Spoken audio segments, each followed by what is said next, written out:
یہ صحابہ کا احترام ہے. نبی کا احترام کس طرح کر رہے ہیں؟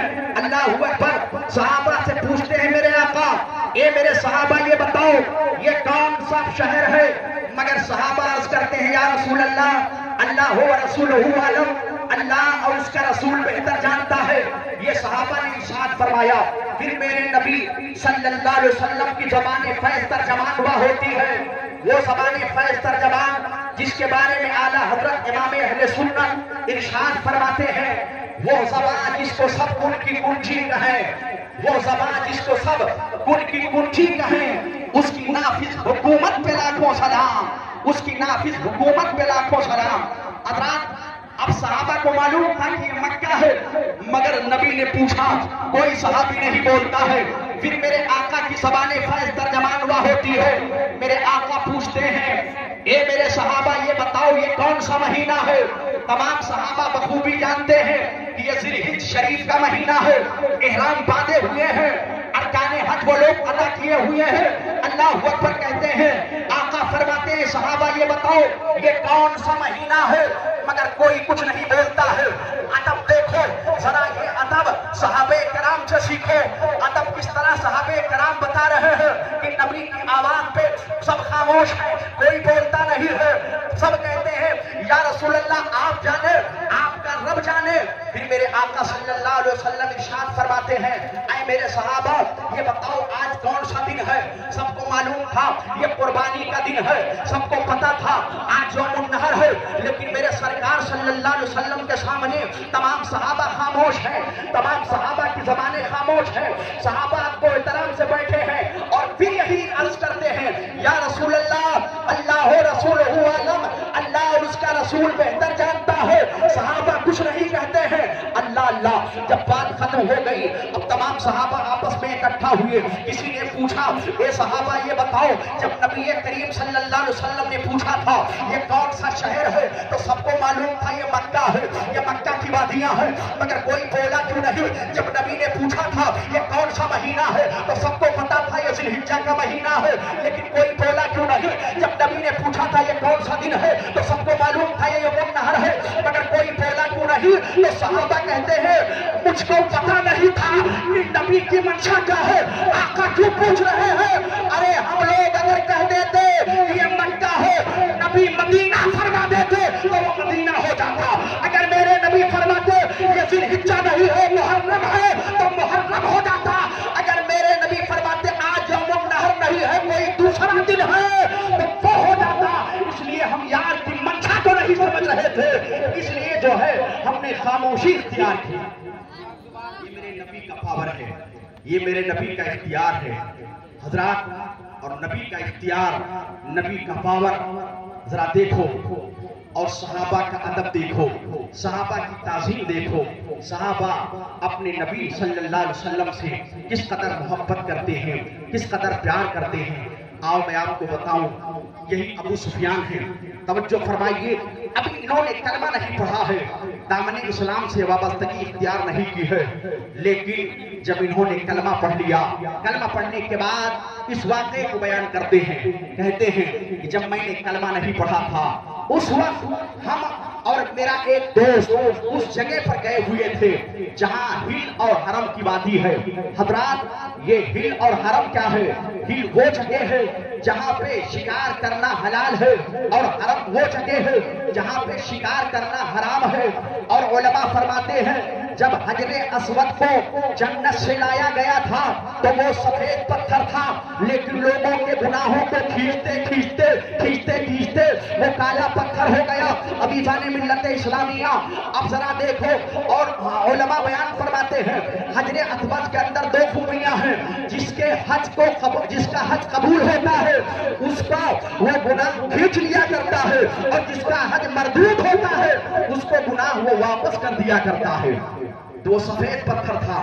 علماء فرماتے ہیں کہ جب حجر اسود کو دیوار کعبہ میں نصب کیا گیا تو جہاں جہاں پہ اس کا نور چھن چھن کر کے گیا وہ حرم کی وادی بن جاتی ہے، وہ حرم کی وادی بن جاتی ہے. تو ابو سفیان کہتے ہیں کہ میں اور میرا دوست اور حرم کے ملنے کی جگہ پر گئے ہوئے تھے. تب تک کہتے ہیں میں نے دیکھا کہ ایک بھیڑیا ایک بھیڑیا نکلتا ہے اور ہل کی وادی میں کچھ بکریاں چل رہی تھی، ان کے اوپر اٹیک کرنا چاہتا ہے، ان کے اوپر حملہ کرنا چاہتا ہے۔ اللہ اکبر، وہ بکریاں اپنی جان بچانے کے لیے ہل سے حرم کی وادی میں پہنچ جاتی ہیں تاکہ میری جان بچ جائے۔ اور جب حرم کی وادی میں وہ بکریاں پہنچتی ہیں تو ذرا دیکھو، وہ تو صحابہ کا ادب تھا اور یہ دیکھو جانور کا ادب کیسا ہے۔ اللہ اکبر، اب وہ جانور جب وہ حرم کی وادی میں بکریاں پہنچتی ہیں تو وہ بھیڑیا وہیں پہ کھڑا ہو جاتا ہے کہ اب حرم کی وادی میں کیسے داخل ہو۔ اللہ اکبر، حضرت ابو سفیان کہتے ہیں کہ میں نے اپنے دوست سے کہا کہ اے میرے دوست، ذرا دیکھ تو ایک بھیڑیا حرم کی وادی کا کس قدر احترام کر رہا ہو، کس قدر عزت کر رہا ہو۔ اللہ اکبر، جیسے میں نے اتنا کہا ویسے ہی یہ بھیڑیا بولنے لگا، اے ابو سفیان، تم میرے احترام پہ تعجب کر رہے ہو، ارے مجھ کو تمہارے اوپر تعجب ہے کہ حرم کو محترم بنانے والے نبی آ گئے ہیں لیکن تم ان کا کلمہ نہیں پڑھ رہے ہو۔ اور فرمائیے، آپ توجہ فرمائیے، میرے نبی صلی اللہ علیہ وسلم کا احترام کیسے کیسے کیا گیا ہے۔ اعلیٰ حضرت امام اہل سنت فرماتے ہیں کہ اپنے مولا کی ہے بس شان عظیم، اپنے مولا کی ہے بس شان عظیم، جانور بھی کریں جن کی تعظیم۔ اپنے مولا کی ہے بس شان عظیم، جانور بھی کریں جن کی تعظیم، اور سنگ کرتے ہیں ادب سے تسلیم، پیڑ سجدے میں گرا کرتے ہیں، پیڑ سجدے میں گرا کرتے ہیں۔ عزیزان ملت اسلامیہ، بس ایک بات اور میں آپ کو بتا کر کے اپنی تقریر کو میں ختم کرنا چاہوں گا۔ حضرات کیسے کیسے نبی کا احترام کرنے والے ہیں، ارے چرندوں پرند نبی کا احترام کرتے ہیں، جانور نبی کا احترام کرتے ہیں، کون نبی کا احترام نہیں کرتا ہے؟ صرف سرکش جن ہے جو نبی کی تعظیم نہیں کرتا ہے، یا سرکش انسان ہے جو نبی کی تعظیم کا منکر ہے اور نبی کی تعظیم کا انکار کر رہا ہے۔ کہتا ہے معاذ اللہ، نبی کی تعظیم اتنی کرو جتنا بڑے بھائی کی تعظیم کی جاتی ہے۔ نبی کو دیوار کے پیچھے کا علم نہیں ہے، نبی کو کسی بات کی خبر نہیں ہے، معاذ اللہ رب العالمین۔ اسی لیے اعلیٰ حضرت امام اہل سنت نے فرمایا ہے، ایسے لوگوں سے اپنے ایمان کی حفاظت کرو، ایسے لوگوں سے اپنے عقیدے کی حفاظت کرو، ایسے لوگوں سے اپنے دین کی حفاظت کرو۔ اور فرمایا سونا جنگل رات اندھیری چھائی بدلی کالی ہے، سونا جنگل رات اندھیری چھائی بدلی کالی ہے، اور سونے والوں جاگتے رہیو چوروں کی رکھوالی ہے، سونے والوں جاگتے رہیو چوروں کی رکھوالی ہے۔ جو یہ عقیدہ رکھے کہ معاذ اللہ نبی کی تعظیم بڑے بھائی کے جیسے کرنی چاہیے، ایسے لوگوں سے دور رہنا چاہیے، ایسے لوگوں کو نہ اپنے یہاں کھلانا چاہیے، نہ ایسے لوگوں کے یہاں کھانا چاہیے، ایسے لوگوں سے دور رہنا چاہیے۔ عزیزان ملت اسلامیہ، بہرحال میں عرض یہ کر رہا تھا، یہی امرتسر پنجاب کی بات ہے، ایک حاجی صاحب حج کرنے کے لیے کہاں گئے؟ مکہ شریف۔ حضرات حج کے تمام ارکان جو ہوا کرتے ہیں مکہ شریف کی سرزمین پہ ادا کرتے ہیں، ہوتے ہیں، مگر یاد رکھو جو قبولیت کی سند ہوا کرتی ہے، جو قبولیت کی ڈگری ہوا کرتی ہے، وہ بارگاہ رسول سے ملا کرتی ہے، مصطفیٰ جان رحمت کی بارگاہ سے ملا کرتی ہے۔ میرے نبی ارشاد فرماتے ہیں، اے لوگوں سنو سنو، من زارا قبری وجبت لہ شفاعتی، جس نے میری قبر کی زیارت کر لی اس کے لیے میری شفاعت واجب ہو گئی۔ اللہ اکبر، ذرا دیکھو تو حاجی اسماعیل صاحب امرتسر سے گئے مکہ شریف، مکہ شریف میں انہوں نے ارکان حج کو مکمل کیا اور وہ مدینہ شریف پہنچے۔ مدینہ شریف سبحان اللہ کیسی پیاری جگہ ہے، بارہا آپ لوگوں نے سنا ہوگا، میرے آقا نے فرمایا ہے المدینۃ خیر لہم لو کانوا یعلمون، مدینہ لوگوں کے حق میں زیادہ بہتر ہے اگر لوگ سمجھتے۔ میرے نبی نے ارشاد فرمایا ہے غبار المدینۃ شفاء من الجذام، اے میرے صحابہ مدینہ کے گرد و غبار میں جذام سے شفا ہے۔ بہرحال جب یہ حاجی صاحب مدینہ شریف پہنچے تو ان کا معمول یہ تھا کہ جب یہ کھانا کھانے کے لیے جاتے ہوٹل میں تو ایک بلی آتی اور ان کے سامنے بیٹھی رہتی، ایک بلی ان کے سامنے بیٹھی رہتی۔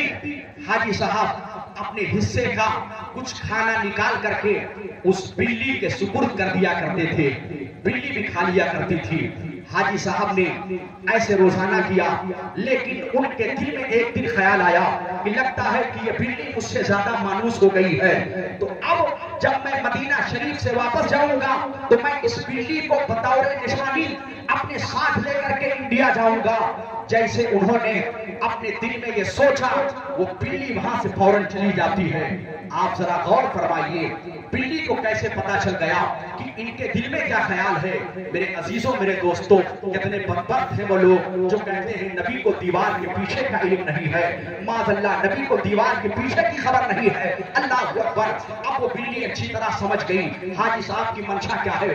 اب وہ بلی وہاں سے چلی جاتی ہے اور جب چلی جاتی ہے حاجی صاحب نے کھانا کھایا، کھانا کھا کر کے انہوں نے نماز ظہر ادا کی، نماز ظہر ادا کی اور ہر نماز کے بعد کہتے ہیں میرا یہ معمول تھا کہ میں نماز ظہر ادا کرتا یا نماز عصر ادا کرتا یا نماز مغرب ادا کرتا یا نماز عشاء ادا کرتا، جاتا بارگاہ مصطفیٰ میں اور مصطفیٰ کی بارگاہ میں جا کر کے دعائیں کرتا، آقا کی بارگاہ میں صلاۃ و سلام کا نذرانہ پیش کرتا، محبتوں کا ہدیہ پیش کرتا، خلوصوں کے نذرانے پیش کرتا۔ اللہ اکبر کہتے ہیں میں ظہر کی نماز کے پڑھ کر کے جب میں گیا تو میں نے دیکھا کہ وہ بلی روضہ رسول کے پاس بیٹھی ہے، قدمین رسول شریف رسول کی طرف وہ بلی بیٹھی ہوئی ہے۔ اللہ اکبر کہتے ہیں وہ بلی کو میں نے دیکھا، اب میں نے دل میں سوچا کہ یہ تو بڑی اچھی بات ہے، یہ بلی یہاں بیٹھتی ہے لگتا ہے۔ پھر کہتے ہیں میں نے عصر کی نماز پڑھی، عصر کی نماز پڑھ کے جب میں آیا تو میں نے دیکھا وہ بلی پھر بیٹھی ہوئی ہے۔ مغرب کی نماز پڑھ کے آیا میں نے دیکھا وہ بلی پھر بیٹھی ہوئی ہے۔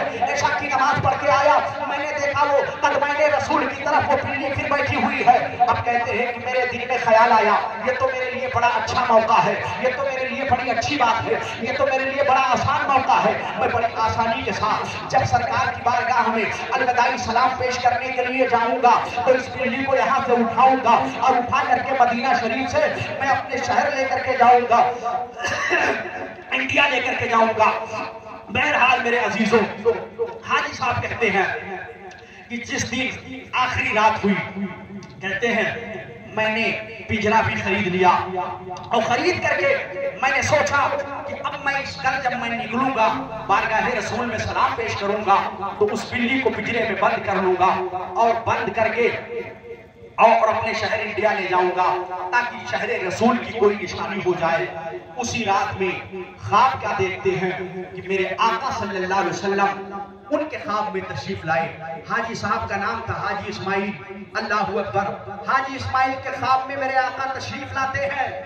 اللہ اللہ۔ اور جب سرکار کو خواب میں دیکھا تو آپ کو یہ بات اچھی طرح معلوم ہے، علماء سے آپ نے سنا ہوگا، میرے آقا صلی اللہ علیہ وسلم ارشاد فرماتے ہیں من رانی فی المنام فقط رانی، جس نے مجھ کو خواب میں دیکھا اس نے مجھے کو دیکھا۔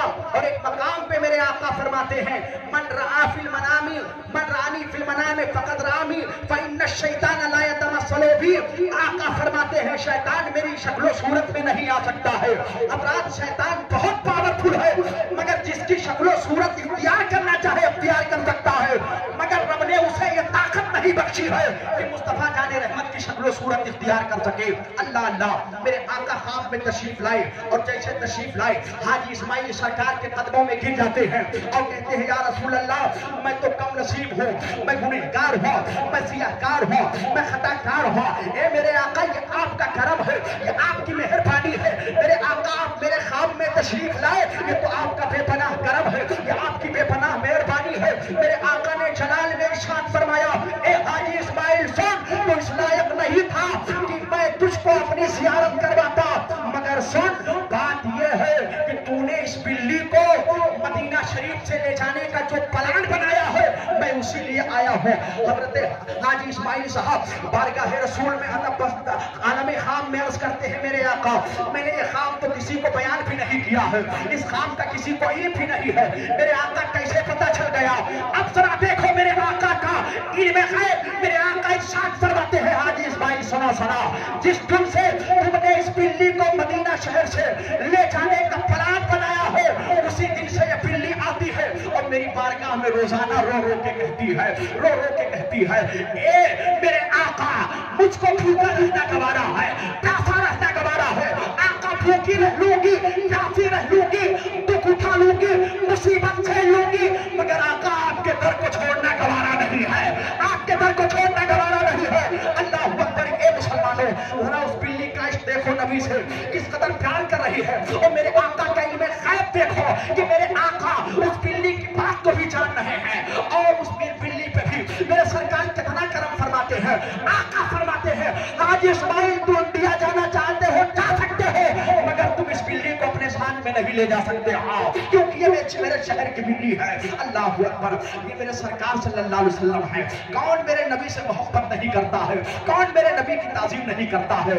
اور شہر رسول ایسا شہر ہے کہ بلی بھی چھوڑنا پسند نہیں کرتی ہے. آؤ ذرا دیکھو یہ حجاج کرام جو لوگ چاہتے ہیں آپ ان سے پوچھو. حضرت علامہ نسیم صاحب قبلہ فیضی اللہ نے آپ کو یہ شرف بخشا ہے کہ آپ نے مدینہ شریف کی حاضری دی ہے مگر ان سے آپ پوچھو حاجی جب مدینہ شریف سے واپس آتا ہے تو ایسے روتا ہے, ہچکیاں بچایا کرتی ہے, وہ روتا ہے اس کی ہچکیاں بن جاتی ہے, ایسے روتا ہے جیسے کوئی اپنے ماں باپ کی جدائی میں رو رہا ہو کیونکہ نبی کا شہر چھوڑ رہا ہے, نبی کی گلیاں چھوٹ رہی ہیں, نبی کا دیار چھوٹ رہا ہے. وہ شہر مصطفیٰ جس کے بارے میں نبی اعلیٰ حضرت فرماتے ہیں مدینے کے خطے خدا تجھ کو رکھے, مدینے کے خطے خدا تجھ کو رکھے, غریبوں فقیروں کو ٹھہرانے والے, غریبوں فقیروں کو ٹھہرانے والے.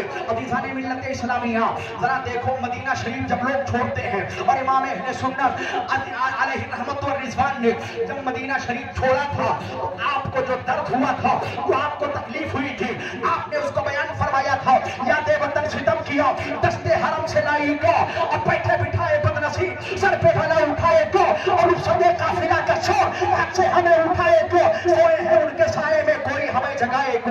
اور یہی تاج الشریعہ علیہ رحمت و رضوان ہے. جب آپ دوسری مرتبہ حج کرنے کے لیے گئے مدینہ شریف آپ کو نجدیوں نے جانے نہیں دیا تھا.